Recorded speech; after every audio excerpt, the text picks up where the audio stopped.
Welcome to Bryan Health Podcast. I'm Melanie Cole, and joining me to discuss trigeminal neuralgia is Dr. Stephen Gogela. He's a neurosurgeon with neurological and spinal surgery. Dr. Gogela, it's a pleasure to have you on with us. People have heard this term. They don't know really what it is. Can you tell us a little bit about trigeminal neuralgia, how common it is? What is it? Well, thanks for having me today. Trigeminal neuralgia is pain in the face, and there can be different types of painful sensations that tend to radiate along a particular distribution of one side or the other. There are different potential causes for this and different distributions where people can hurt. So then let's talk about that. Do we know what causes it? Is it anxiety related? Are there triggers, stress, or is it neurological in nature? Well, you nailed a couple of them. Sometimes flare-ups do tend to happen during stressful times or times of significant inflammation. However, some of the main triggers we know of can be multiple sclerosis, pressure from tumors or other types of lesions such as that, and sometimes by vascular compression, so nerves in the brain that are getting compressed by blood vessels. Otherwise, sometimes it happens without a clear cause, and people are just stuck with pain and have to figure out what to do about it. So you mentioned some of the things that we know are related, like MS. Are some people more likely to get it, Dr. Gogela? If somebody does get this facial pain and tingling, does that signal that they might possibly have MS? Can it go back and forth in diagnoses that way?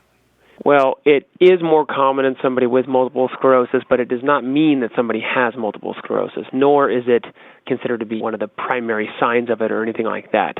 It's just something that we have to have in the back of our mind. If somebody has trigeminal neuralgia, it can be a first symptom or one of the early symptoms of that condition. Yeah, that's so interesting because I know there are a lot of sort of non-specific symptoms that can go with many of these diseases. So let's talk about those symptoms, this tingling, this facial pain, because there are a lot of other reasons, dental issues. I mean, we could get facial pain for a lot of reasons. Tell us some of the specific symptoms that would send us to someone like you. So facial pain can be extremely tricky. Like you mentioned, there can be numerous different causes. There can be oral pain, and some patients will come to us after they've had multiple teeth pulled, a lot of dental evaluations.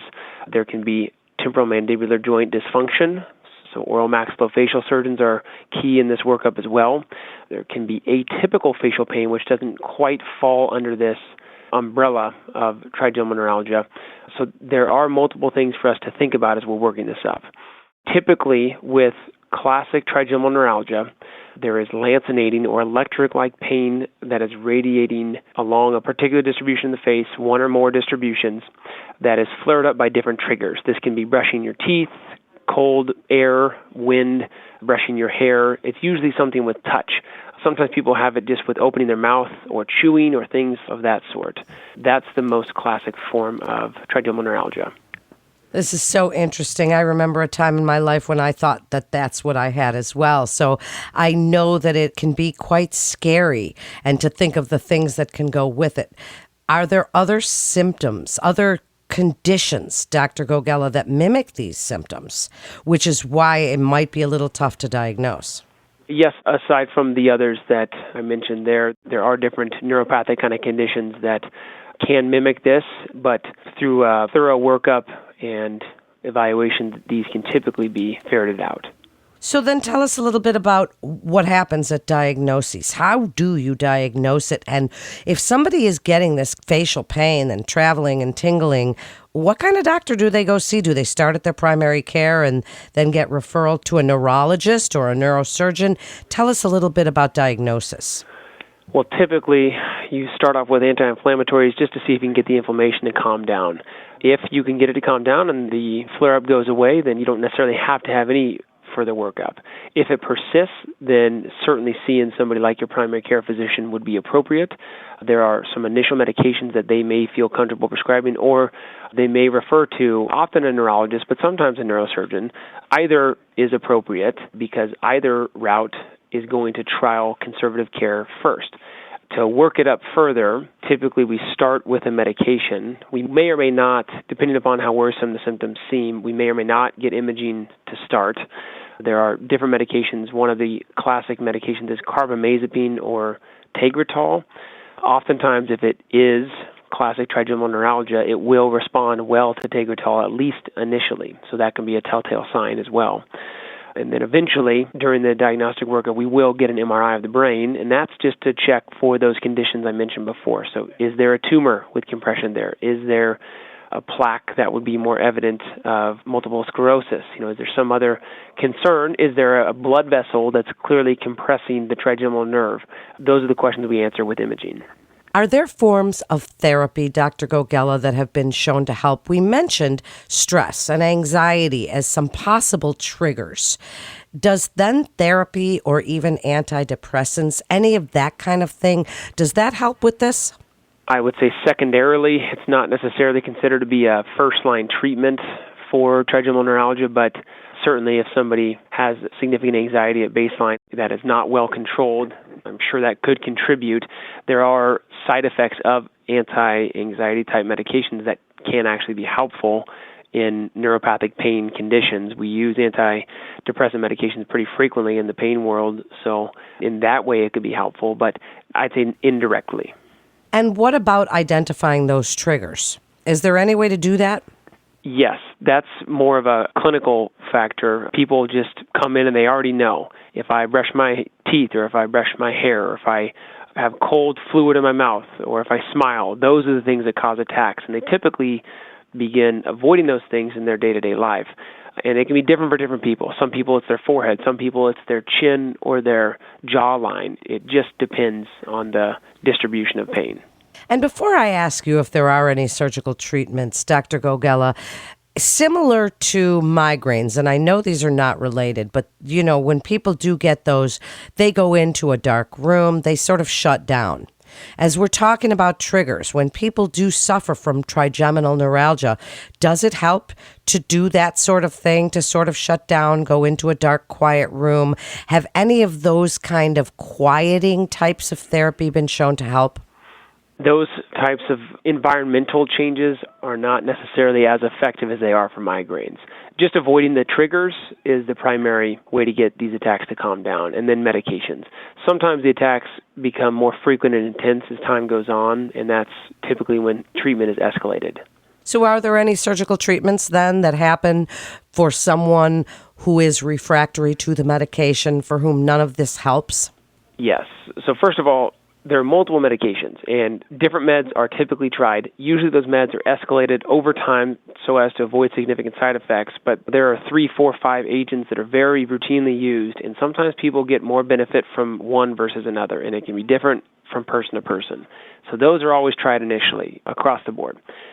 As those doses escalate and maybe side effects from those doses become more significant, or people just become more refractory to the medications, then we have to think about, okay, what are the potential interventions available? From neurosurgical literature, there are 3 main categories of treatment for trigeminal neuralgia with interventions. One of them is the most definitive, which is an open surgical exploration through a very small cranial opening where we identify the trigeminal nerve as it exits the brainstem.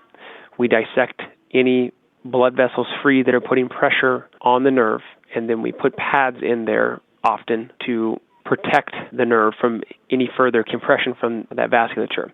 That's called a microvascular decompression, and for us that has the best longevity, the most durability, the best data for pain resolution. It's also the most invasive. Another option is something called a percutaneous stereotactic rhizotomy, which is performed under X-ray, and it's a procedure where the nerve, the trigeminal nerve, is burnt with a radiofrequency machine at the base of the skull where it exits. That is only done at certain centers, a little bit less invasive than the open craniotomy. You're not actually all the way asleep for it, but that's another option. Finally, gamma knife radiosurgery is the least invasive of these 3 options. It is very precise application of radiation that the patient cannot feel, targeting that trigeminal nerve after it exits the brainstem. So patients come, a frame is placed, imaging is obtained to make sure that the guidance of that radiation is perfectly precise, and then it is administered, and it usually takes about 30 minutes or so for that radiation to be administered, and then folks go home. Again, you can't feel the radiation. It doesn't cause any symptoms, but that can be pretty dang good relief for people in certain cases. So many options. So, Dr. Gogela, before we wrap up, if someone thinks they may have this condition of trigeminal neuralgia, what should they do? Give us your best advice for the listeners for any reduction of those triggers, who they should see, what symptoms. Just kind of summarize it all for us. If it becomes a clear pattern of facial pain, starting the workup with your primary physician is the best place to start. Quickly then being evaluated by a neurologist or a neurosurgeon, or I guess relatively quickly, would be appropriate.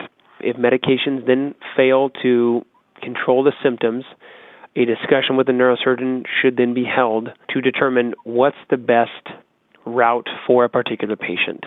Age group, medical comorbidities, nature of the pain, all of these factors weigh in, and then we can decide together when it's appropriate to trial which one of these procedures.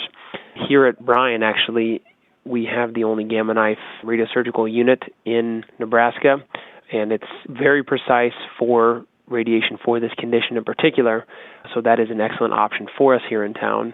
We're fortunate to have that. So that's the pathway to getting treatment for trigeminal neuralgia.